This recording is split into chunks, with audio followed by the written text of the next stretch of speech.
এই 5-6 বছরের মধ্যে আমাদের সবার জীবনে একটা বড় রকমের পরিবর্তন ঘটেছে। ব্যাপারটা ভাবলেই আতঙ্ক লাগে। যে বন্ধুর সঙ্গে চড়থাপ্পড় মারার সম্পর্ক ছিল, সেই বন্ধু এখন ইঞ্জিনিয়ার হয়ে গেছে।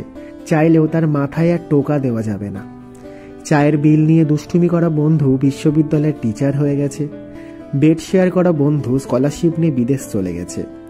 মেডিকেল পড়া হতাশ বন্ধু তার ক্লিনিক চেম্বার নিয়ে ব্যস্ত হয়ে পড়েছে। অনেকে আবার বিয়ে করে হানিমুনে গেছে, সংসারী হয়েছে। সব বন্ধু বান্ধবরাই একদিন হারিয়ে যাবে, হারিয়ে গেছেও। এত হাসি, আনন্দ, আড্ডা সব ইতিহাসের পাতায় নাম লিখিয়েছে। যাদের হারিয়ে যাওয়াই অনিবার্য, তাদের সাথেই কেন যেন জীবনের সেরা মুহূর্তগুলো কাটে। এই দিকটা দিয়ে প্রকৃতি বড়ই নিষ্ঠুর, তাই না? হঠাৎ করে চোখ পড়েছে আমার পরে, আমার মাঝখানে